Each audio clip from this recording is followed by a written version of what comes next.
Penutupan objek wisata di Kabupaten Badung telah berakhir Jumat 29 Mei 2020. Namun pemerintah setempat belum memutuskan keberlanjutan kebijakan tersebut.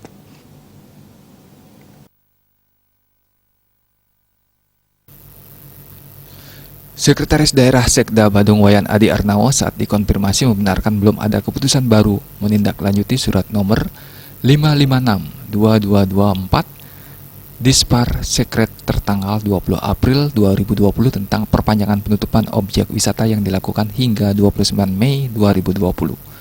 Pihaknya masih meminta Kadis Pariwisata untuk mengkaji hal ini karena menunggu arahan dari provinsi.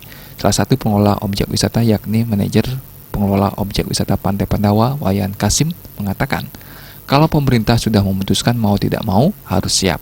Namun ia mengakui hingga Jumat belum mendapat informasi secara pasti kapan akan dilakukannya pembukaan Padahal hari Jumat merupakan batas terakhir penutupan objek ini, namun belum ada instruksi apakah masih tutup atau harus buka.